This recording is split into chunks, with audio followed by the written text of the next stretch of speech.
마태복음 12장 22절에서부터 30절까지의 말씀 제가 봉독해 드리도록 하겠습니다. 그때에 귀신 들려 눈 멀고 말 못하는 사람을 데리고 왔거늘 예수께서 고쳐 주심에 그 말 못하는 사람이 말하며 보게 된지라. 무리가 다 놀라 이르되 이는 다윗의 자손이 아니냐 하니, 바리새인들은 듣고 이르되 이가 귀신의 왕 바알세불을 힘입지 않고는 귀신을 쫓아내지 못하느니라 하거늘, 예수께서 그들의 생각을 아시고 이르시되 스스로 분쟁하는 나라마다 황폐하여질 것이요 스스로 분쟁하는 동네나 집마다 서지 못하리라. 만일 사탄이 사탄을 쫓아내면 스스로 분쟁하는 것이니 그리하고야 어떻게 그의 나라가 서겠느냐. 또 내가 바알세불을 힘입어 귀신을 쫓아내면 너희의 아들들은 누구를 힘입어 쫓아내느냐. 그러므로 그들이 너희의 재판관이 되리라. 그러나 내가 하나님의 성령을 힘입어 귀신을 쫓아내는 것이면 하나님의 나라가 이미 너희에게 임하였느니라. 사람이 먼저 강한 자를 결박하지 않고서야 어떻게 그 강한 자의 집에 들어가 그 세간을 강탈하겠느냐. 결박한 후에야 그 집을 강탈하리라. 나와 함께 아니하는 자는 나를 반대하는 자요 나와 함께 모으지 아니하는 자는 해치는 자니라. 아멘. 오늘 본문은 안식일 논쟁에 이어서 예수님의 사역에 다시 비난하고 또 비판하고 있는 바리새인들과의 논쟁을 보여주고 있는 말씀입니다. 22절에 이렇게 되어 있습니다. 그때에 귀신 들려 눈 멀고 말 못하는 사람을 데리고 왔거늘 예수께서 고쳐주심에 그 말 못하는 사람이 말하며 보게 된지라. 여기서 눈 멀고 말 못한 사람을 예수님께 데리고 왔는데 예수님께서 그를 치료해 주셨다라고 말씀하고 있습니다. 그런데 여기서 중요한 것이 귀신이 들려서 그가 그렇게 되었다라고 성경은 기록하고 있습니다.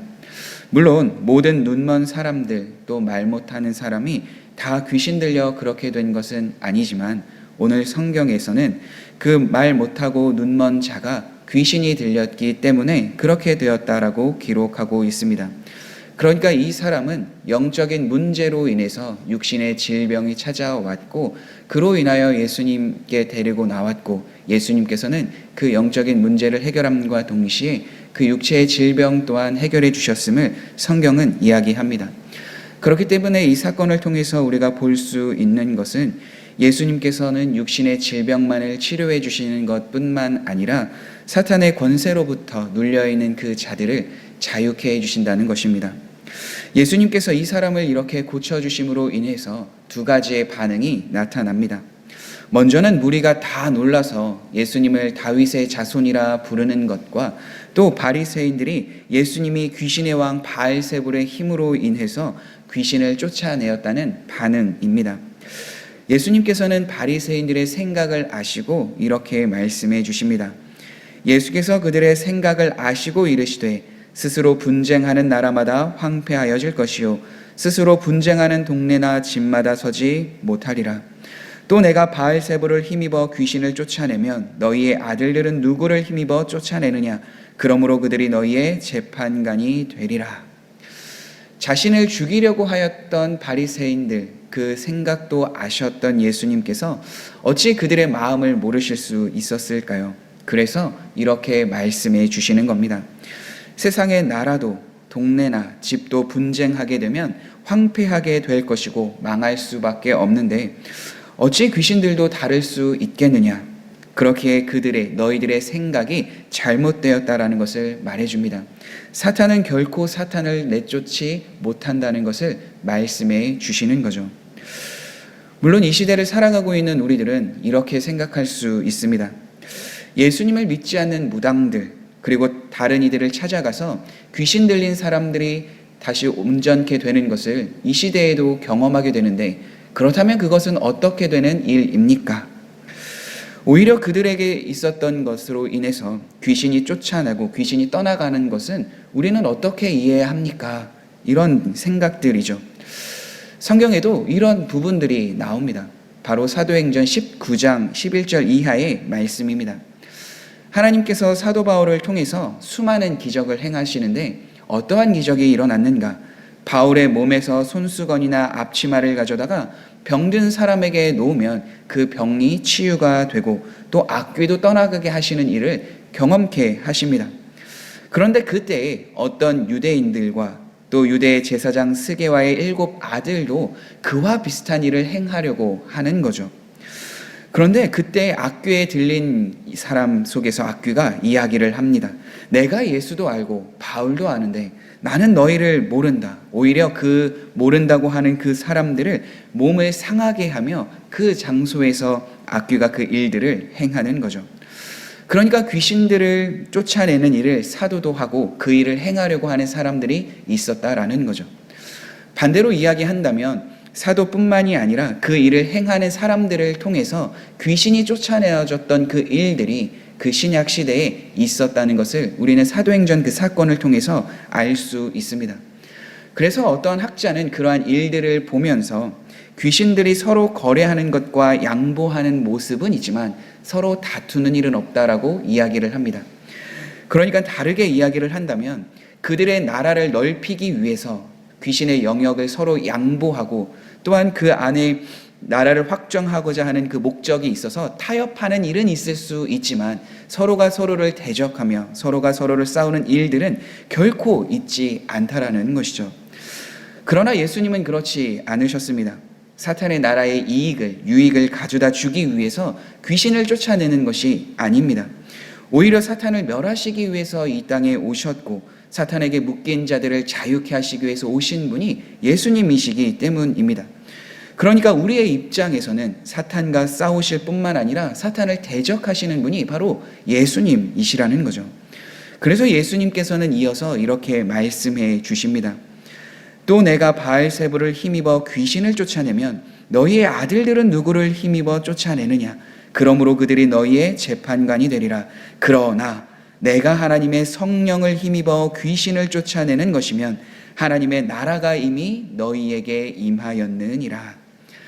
귀신을 쫓아내는 것, 그것을 통해서 하나님의 나라가 임한 것이 아니라 성령을 힘입어서 귀신을 쫓아낼 때에 그때에 하나님의 나라가 임한다라는 것입니다.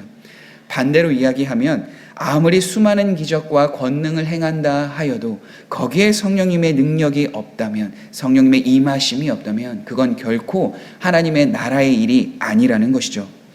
하나님의 나라가 임한다는 것은 다른 것이 아닙니다. 하나님의 통치, 하나님의 다스림이 그 현장에 있다라는 거죠. 귀신이 쫓아내어졌다면 그 삶에 반드시 성령님으로 인한 변화가 일어난다는 것을 말씀해 주는 겁니다. 우리는 7 귀신 들린 마리아를 알고 있습니다. 귀신이 떠난 것뿐만 아니라 그의 인생에 이제는 하나님의 통치와 하나님의 다스림으로 인하여 예수님을 따라가며 예수님의 제자의 삶을 살아갔던 것이 바로 그 마리아였기 때문입니다.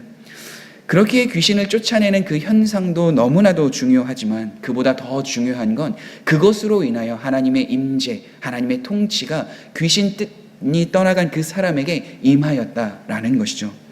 그렇기 때문에 하나님의 통치, 하나님의 다스림의 그 변화가 있느냐, 그것이 없느냐, 그것이 더 중요하다라는 사실입니다. 사랑하는 성도 여러분, 우리가 이미도 보았던 것처럼 마태복음 12장 20절의 말씀처럼 하나님께서는 상한 갈대를 꺾지 않으시고 꺼져가는 심지를 끄지 않으시는 자비와 긍휼이 많으신 하나님이십니다. 그래서 하나님 앞에 찾아온 그 모든 사람에게 하나님께서는 자비와 은혜를 베풀어 주시며 그 삶의 변화를 약속해 주십니다. 그런데 그 변화만을 우리가 위해서 하나님 앞에 나아가는 것이 옳으냐? 그것이 아니라 그 삶의 변화를 주시는 궁극적인 목적은 하나님의 임재, 하나님의 다스림, 하나님의 통치 안에 거하며 내적인 변화와 외적인 변화를 주시는 그 은혜를 누리게 하시기 위해서 그 은혜를 더하여 주신다는 겁니다. 그래서 우리는 기억해야 합니다. 하나님의 나라와 하나님의 통치 안에 나아갈 때 우리 안에 고난과 역경이 있다 하여도 가장 큰 복은 그 하나님의 다스림이 우리와 함께 있는 것, 하나님의 변화를 이루시기까지 우리와 함께 하시며 우리에게 능력을 더하여 주시는 분, 우리가 부족하고 연약하지만 그러나 그 안에 하나님 앞에 구할 때 참된 위로와 평안을 주시는 분이 하나님이시라는 것을 믿고 나아가는 그 삶인 줄 믿습니다. 오늘 하루도 그렇게 그 하나님을 바라보며 하나님의 통치, 하나님의 다스림을 구하며 나아가는 우리 모든 성도님들이 되시길 간절히 소망합니다. 그때 하나님이 우리를 붙드시고 우리를 인도해 가시고 우리에게 새 일을 행하시는 분이심을 분명하게 경험하게 되실 줄 믿습니다. 오늘도 그 하나님을 경험하며 나아갈 수 있도록 주의 은혜를 구하는 모든 성도님들이 되시길 간절히 바랍니다. 우리 함께 기도하겠습니다. 그렇습니다. 하나님께서 우리에게 능력을 더하여 주시고 우리의 삶을 변화를 더하여 주시는 것은 하나님이 우리의 주인이시고 하나님이 우리를 다스려 주신다라는 그 결과인 줄 압니다.